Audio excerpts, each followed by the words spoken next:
A millionaire CEO thought his life was under control, until he found twin girls and a baby in an alley, and they refused to let him walk away. The day had begun like any other for Aiden Ford, the powerful and polished CEO of Ford Global. His schedule was tightly packed, his driver waiting outside at exactly 7 a.m., and his assistant already texting updates by the time his espresso finished brewing. The city was gray that morning, with a thick fog curling between the buildings like smoke. Aiden had chosen to walk the last few blocks to clear his head before a crucial meeting. His light beige suit stood out sharply against the dull backdrop of the city. As he took a shortcut through a narrow alley between two old brick buildings, a route he never used but took that day on impulse, he caught sight of something that made him pause mid-stride. Huddled against a graffiti-covered wall were two little girls, maybe 6 years old, identical in every detail, brown hair tangled with wind, green eyes wide and frightened, bare knees scraped and dirty. They clung to each other like anchors in a storm. In the arms of one girl, bundled tightly in a faded blue blanket, was a baby, no more than 6 months old, crying weakly but steadily. The scene hit Aiden like a fist to the chest. These children didn't belong here. Not in this alley. Not alone. He approached cautiously, hands slightly raised as though not to scare them, though his $1,000 shoes were already soaked from the puddles beneath him. The girls flinched at first, their eyes darting toward the shadows, as if expecting someone else, someone they feared more than a stranger. "Hey," he said gently, kneeling down. "I'm not here to hurt you. Are you all right?" The one holding the baby didn't speak but looked up at him with an expression that didn't match her age, an expression of practiced silence and exhaustion. The other girl finally answered, her voice small and cracked.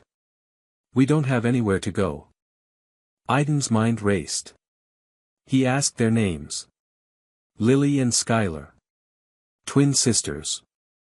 They didn't know how long they had been out there, only that they'd been sleeping behind dumpsters and eating whatever they could find. Their mother had died, they said, and their dad had left days ago, promising to come back and never returning. The baby was their brother, Benjamin. He had been crying on and off for hours, and they didn't know how to feed him anymore. Aiden stared at them, his throat tightening with something unfamiliar. He wasn't sure what disturbed him more, the facts of what he was hearing or the calm way they spoke, as if all of it were normal. He tried calling child services, only to be told there was no immediate placement available that could take all three together. The system was overwhelmed, the voice on the other end explained. He could wait at a nearby station, or a patrol car could collect them within a few hours. Aiden looked at the girls again, chilled to the bone, barefoot, the baby still crying, and felt something snap inside him. "No," he said aloud, to no one in particular. "They're not sitting here for 3 hours."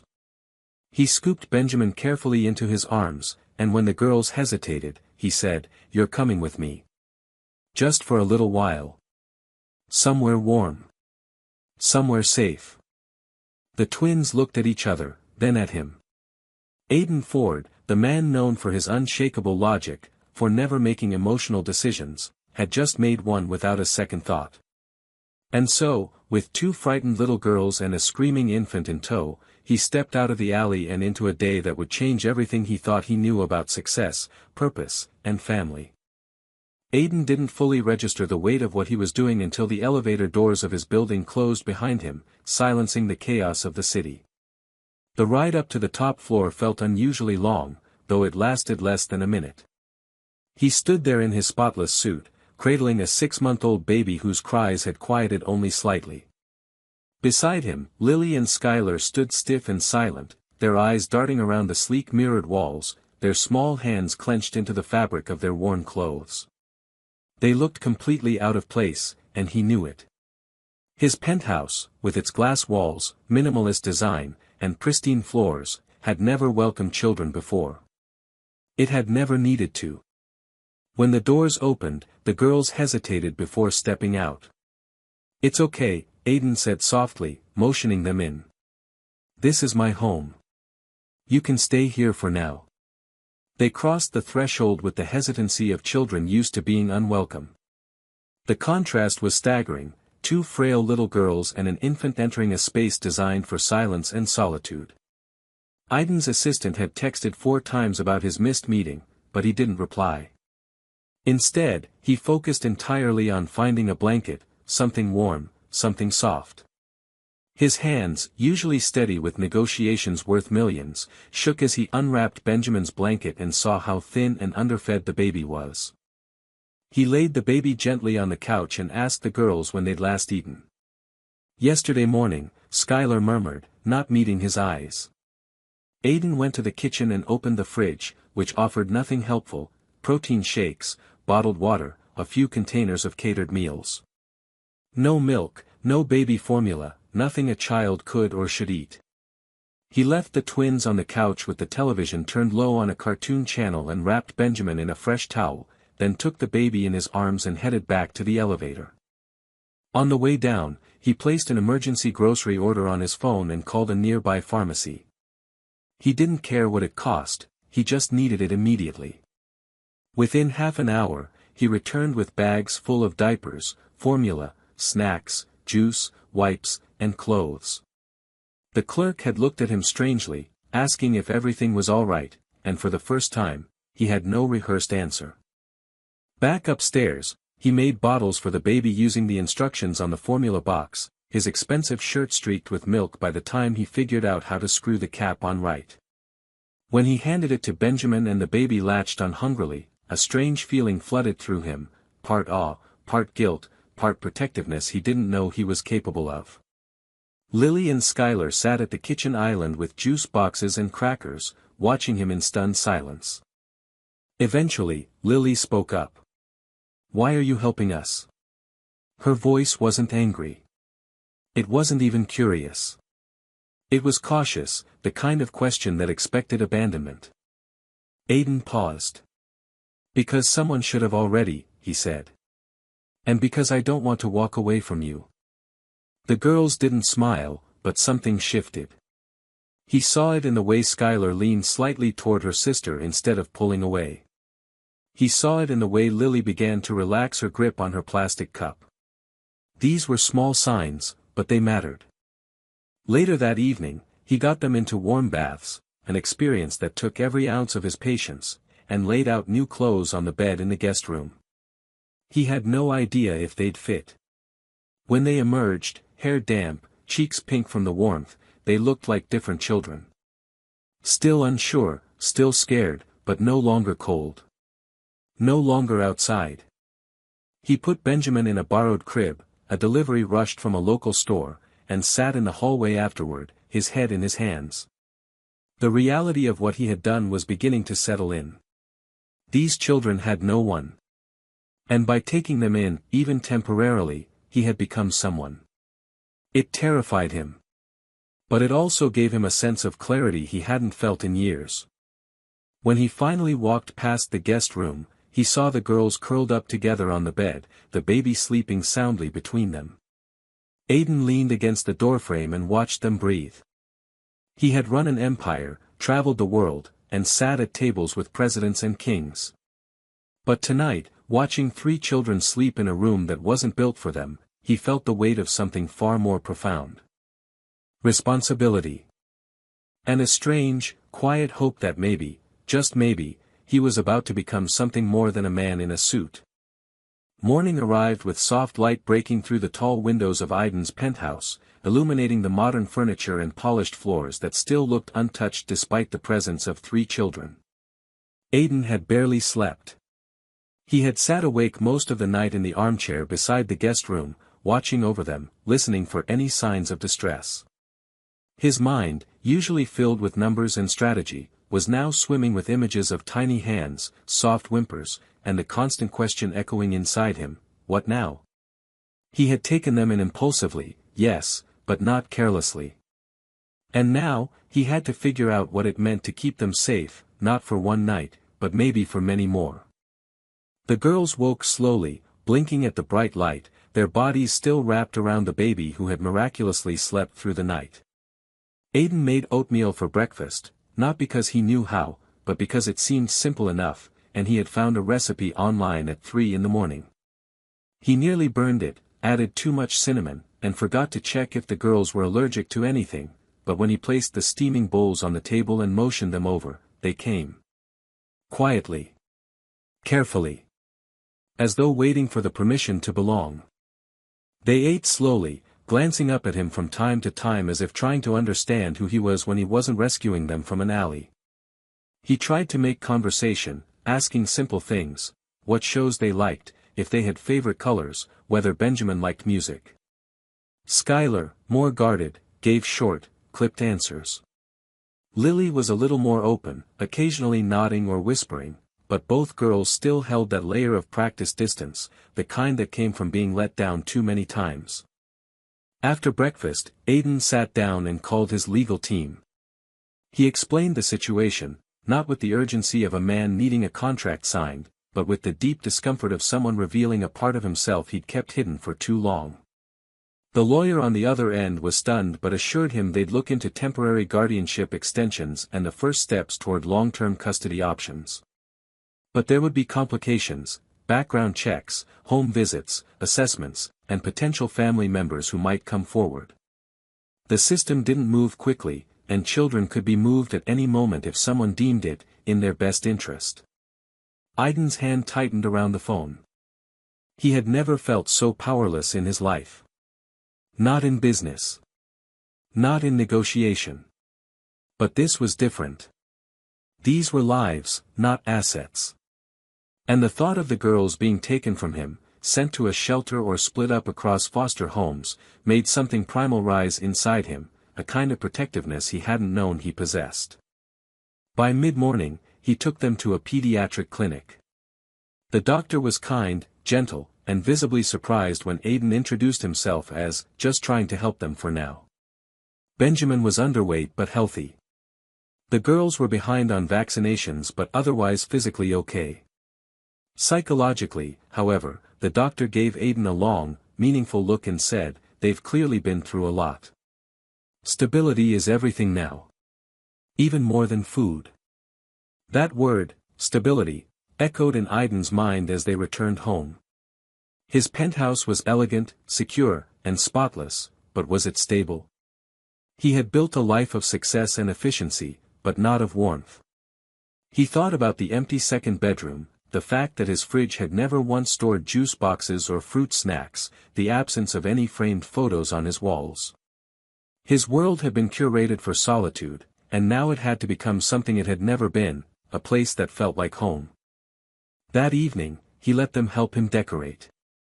He brought out boxes from storage, old art pieces he never hung, a few dusty vases, and let them pick where things should go. Skylar lined books on the coffee table in rainbow order. Lily placed a plant by the window. They giggled when Aiden fumbled while hammering a hook into the wall and shouted in triumph when they hung up their first drawing, a lopsided house with 3 stick figures and a very round baby. Later, as they curled up on the couch in pajamas too big for them, Aiden read aloud from a children's book he'd downloaded in desperation. His voice was stiff at first, unsure, but the rhythm began to come. And when he looked over and saw both girls resting their heads on either side of him, eyes heavy, bodies finally relaxed, he felt something strange and grounding. He had once thought power was control. Now, as he sat in a circle of warmth, chaos, and the fragile beginnings of trust, he realized true power was presence. Not knowing what to do and staying anyway. Not being perfect and showing up anyway. And in that moment, he made a quiet promise, he wouldn't let them go. Not without a fight.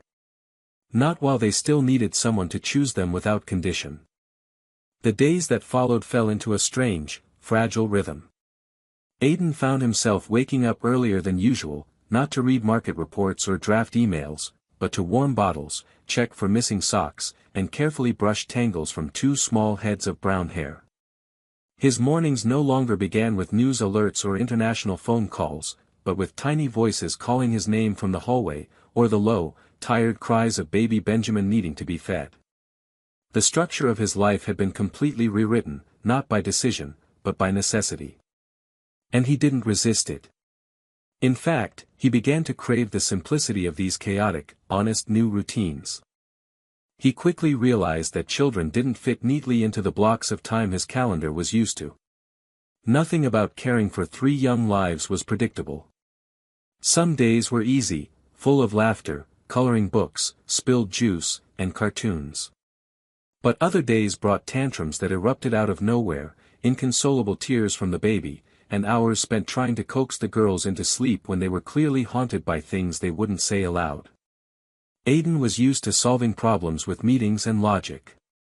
Now, he was learning that sometimes all he could do was sit beside them, quietly, until the storm passed. And sometimes, that was enough. At night, once the children were finally asleep, he would stand in the hallway outside the guest room for long minutes just listening to their breathing. There was a stillness to those moments that he couldn't quite name, equal parts peace and fear. He was doing something he had never trained for, something far removed from the world he had once believed made him powerful. And yet, every time Lily reached for his hand without thinking, or Skylar laughed at something he said, or Benjamin fell asleep curled against his chest, he felt like he had stepped into a part of himself that had been dormant for years. Still, not everything was easy. His work life had started to fray around the edges. His board had questions. Investors were unsettled.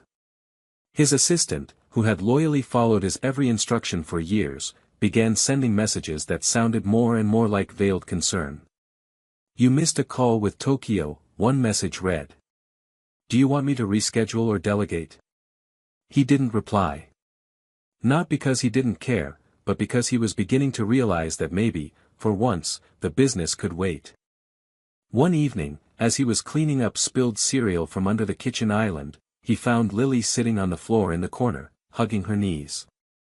When he knelt beside her and asked what was wrong, she looked up at him with eyes far too old for her age and said, "People always leave."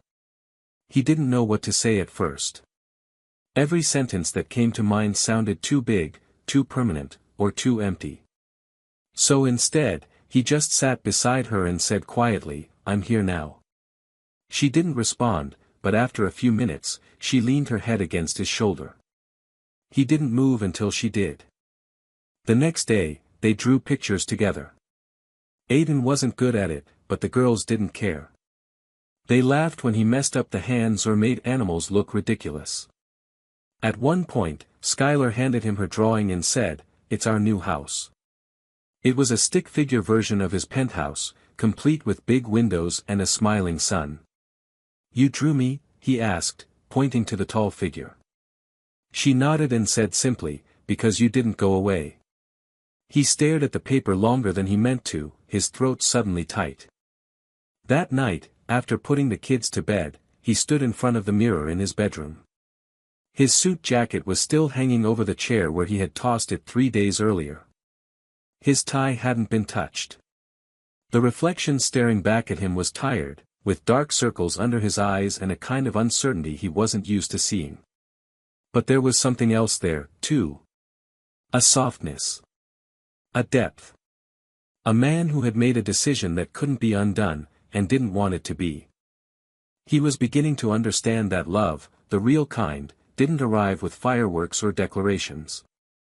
It came in the quiet choices, the steady presence, the willingness to be there, even when you didn't have all the answers. And as he turned off the lights and walked back to check on the children one last time before sleeping, he realized that he had already crossed the threshold. He wasn't just temporarily helping anymore. He was becoming theirs. And maybe, just maybe, they were becoming his too. The following week brought with it a fresh wave of decisions Aiden never thought he would be making in his life, not about stocks or mergers or strategic acquisitions, but about pediatricians, school enrollment paperwork, proper formula types, and how to convince 2 traumatized 6-year-olds to brush their teeth before bed without turning it into a small war.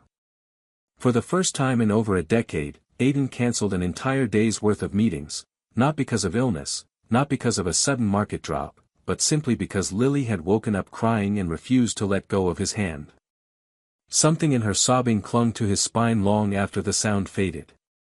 He told his assistant to reschedule everything. When she protested, he just said, "Something more important came up," and hung up without explanation. He spent that day with them in the apartment, doing what he now referred to in his head as the quiet work, helping Skylar with basic reading exercises on a tablet, feeding Benjamin strained carrots, and folding laundry that didn't belong to him but now felt just as much his responsibility as anything else. He discovered that Skylar hated loud noises, that Lily preferred to sleep with a light on, and that Benjamin would fall asleep instantly to the sound of the washing machine if you left him tucked in on the couch nearby. These weren't extraordinary revelations, but to Aidan, they were the beginnings of knowing, not managing, not controlling, but truly knowing people he was starting to care for more than anything else in his life.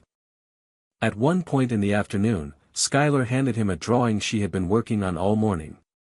It showed 4 stick figures, 2 girls, 1 baby, and a tall man in a light brown suit. Above them was a big heart, and underneath, in crooked block letters, she had written the word ours. Aidan sat with it for a long moment. He wanted to ask her if it meant what he thought it meant, but the way she looked at him, waiting and hopeful, told him she already knew that he understood. He put the drawing on the refrigerator door with a magnet and didn't care how out of place it looked next to the clean lines and steel surfaces of his kitchen. By the end of the week, he met again with his lawyer to discuss the formal steps necessary for foster care certification and the eventual path to legal guardianship. The lawyer listened patiently as Aidan listed every detail he had documented: medical visits, their schooling history, the trauma indicators. Aidan had compiled it all in a spreadsheet, complete with color-coded sections and links to support articles he had read. At the end of the meeting, the lawyer leaned back and said, "You're not doing this like a project, Aidan. You're doing it like a father." The words didn't land right away. They echoed later, as he walked home alone, echoing louder in his chest with every step. The legal process wasn't fast. The state needed to investigate. Background checks had to be updated. Social workers would visit the home to determine if the children were being raised in a healthy environment. Aidan was told multiple times that the children could be relocated if a blood relative was found. He tried to prepare himself for that possibility, but every time he looked at Lily falling asleep with her head on his arm or Skylar braiding his tie around her doll like it was a scarf, he felt that quiet sense of panic bloom again in his chest. That weekend, Aidan took them to a park, not a private country club lawn or manicured rooftop garden, but a real, messy, loud city park filled with laughter, noise, and 100 other families. It was a crisp fall afternoon. The leaves had begun to turn, and there was a smell of roasted peanuts and damp earth in the air. The girls clutched his hands nervously at first but eventually let go when they saw the playground. Within minutes they were climbing, running, sliding, and for the first time in weeks, Aidan saw them without the weight of fear in their faces. He sat on a nearby bench with Benjamin in a carrier against his chest, watching them like his life depended on it.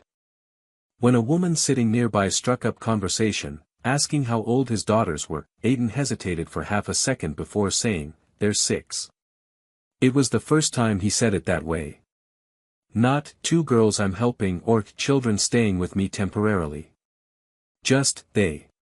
His daughters. The woman smiled and said he looked tired. He smiled back and admitted, "I am.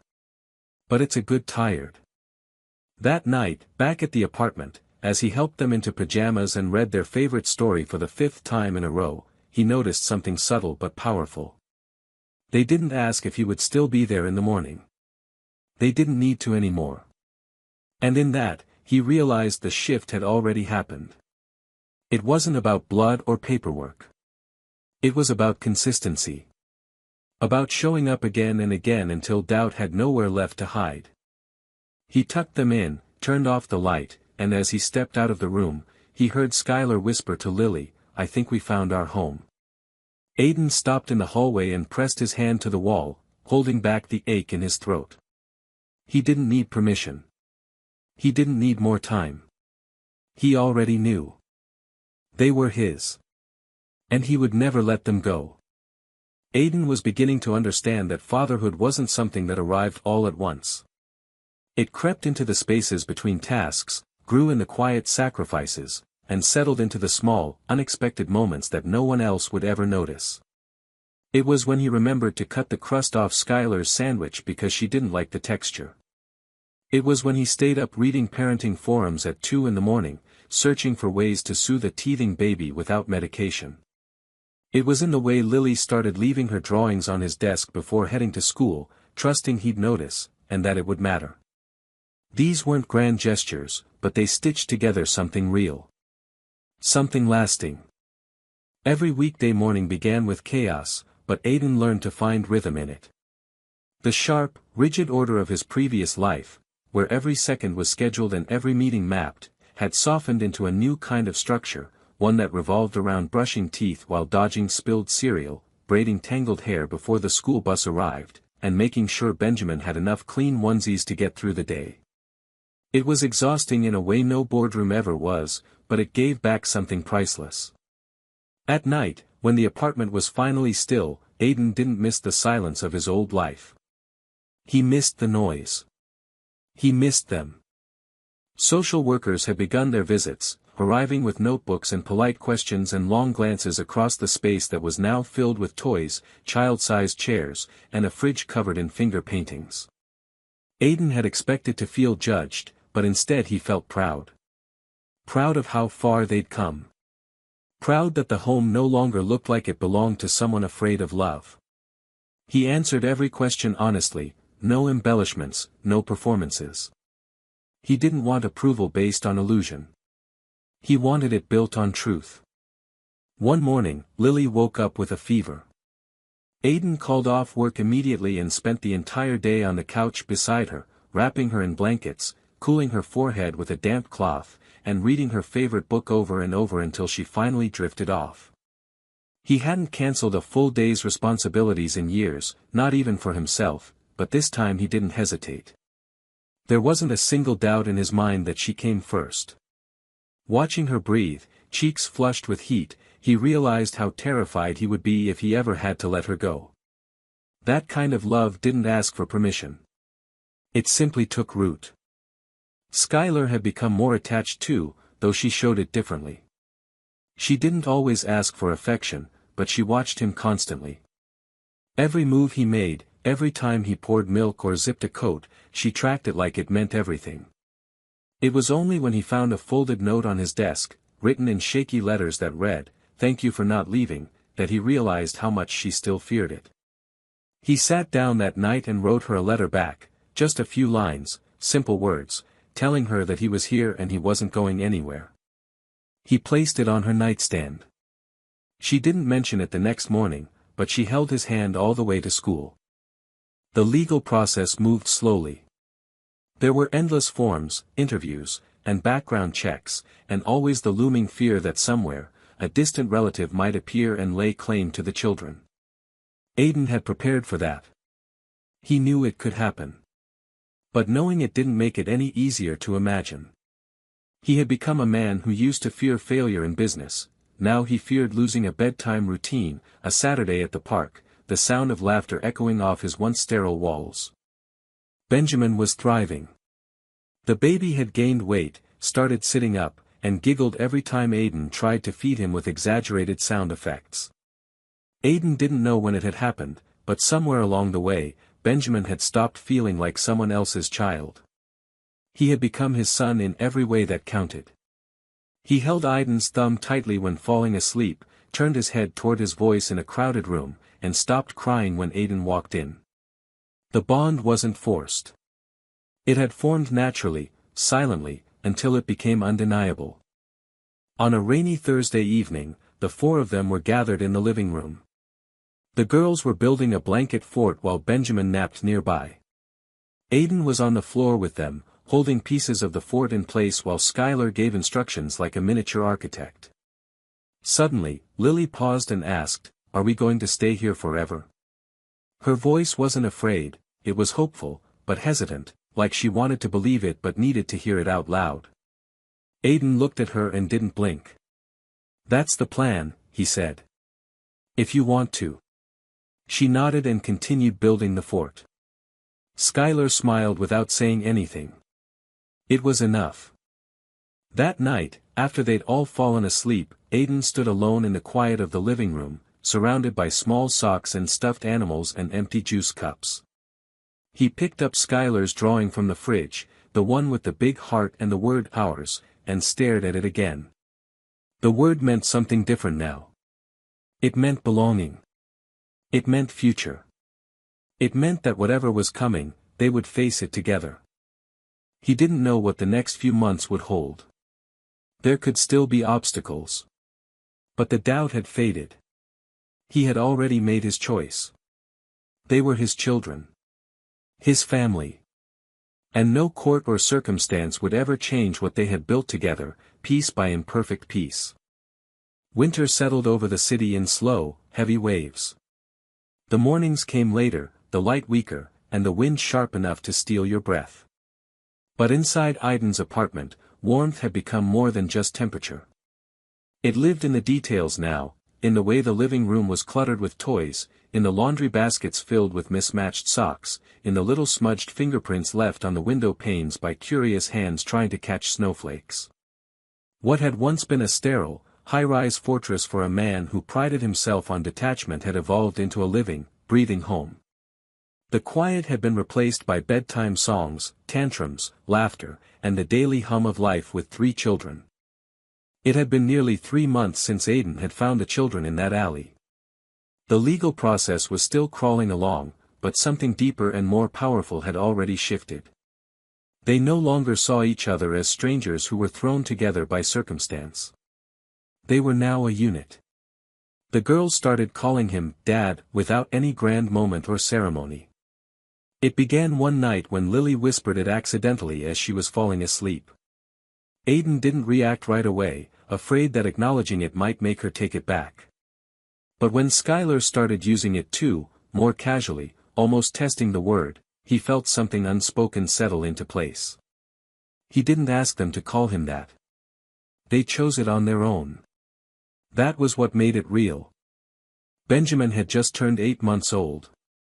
His cheeks were fuller, his eyes brighter, and he had started to babble more, stringing together nonsense syllables as though he were trying to catch up to his sisters. He pulled himself up on furniture now, wobbling dangerously but determined, and always let out a victorious squeal when he managed to stand. Aiden found himself watching these milestones with the kind of quiet awe he used to reserve for market victories or prestigious awards. This felt different. More honest. More earned. The girls had begun to open up about their past in fragments, usually without warning. Sometimes it came in the middle of a game, when a particular word or action would trigger a memory. Other times it happened at night, when the lights were off and their defenses were down. They never spoke much about their parents. What little they said hinted at neglect and a kind of slow abandonment that had shaped them more than any single traumatic moment.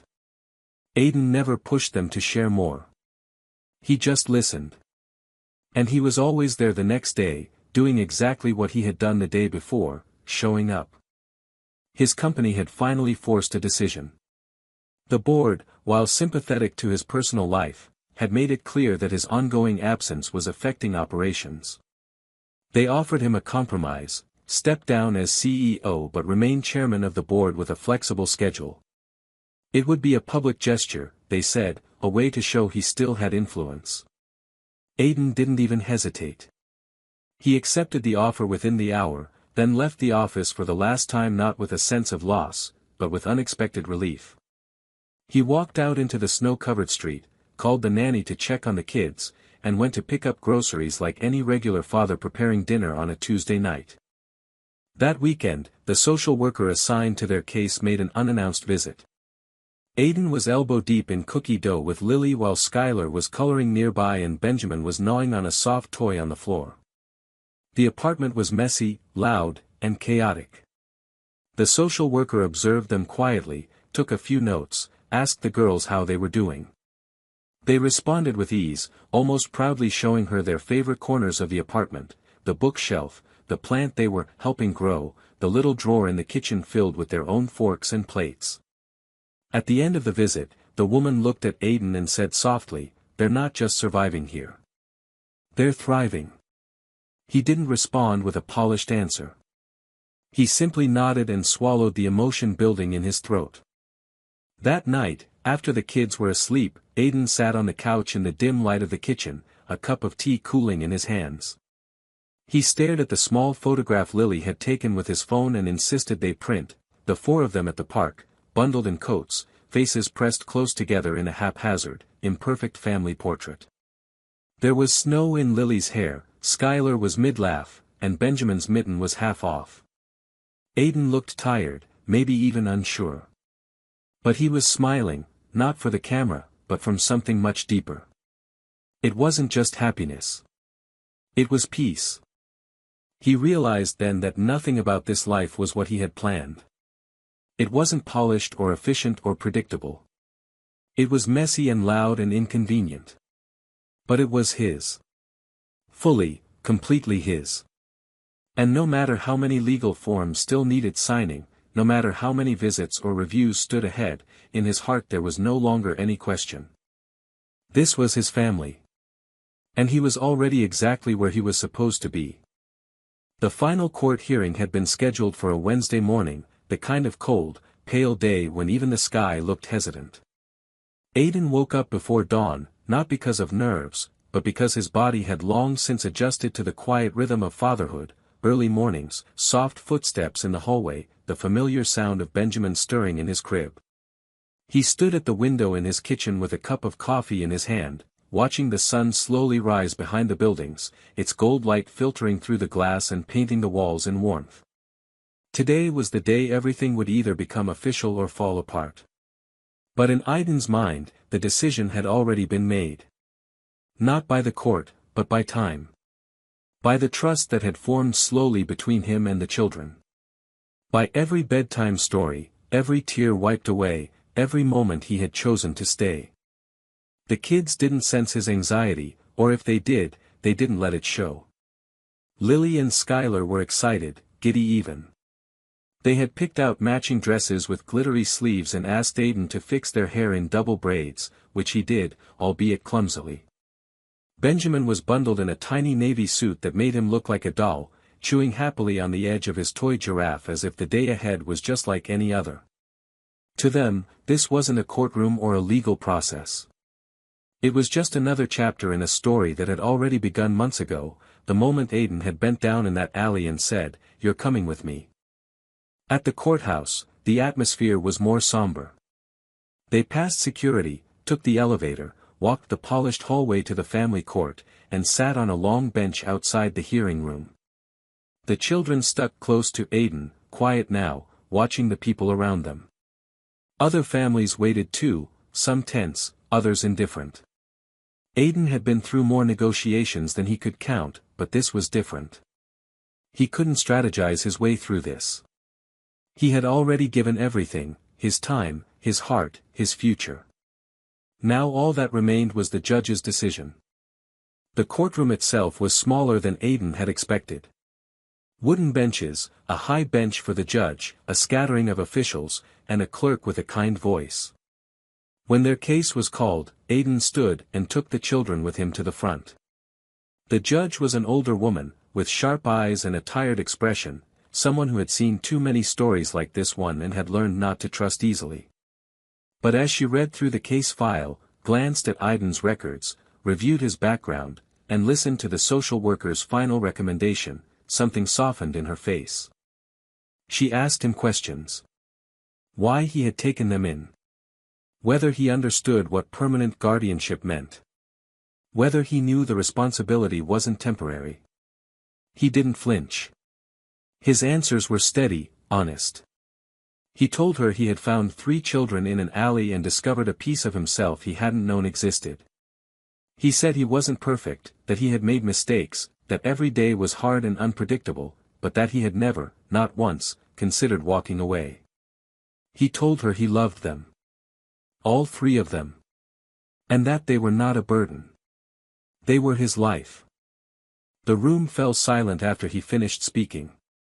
The girls held on to his hands, one on each side, and Benjamin let out a loud hiccup that made everyone in the courtroom smile. The judge looked at them for a long moment, then at Aiden again, and finally spoke the words he had been waiting for. She approved the adoption. Permanently. Irrevocably. Legally and fully, the children were now his. Lily burst into tears. Skylar smiled in a way Aiden had never seen before, pure, uninhibited joy. Benjamin laughed, unaware of the gravity of the moment, and slapped his toy against the wooden table in celebration.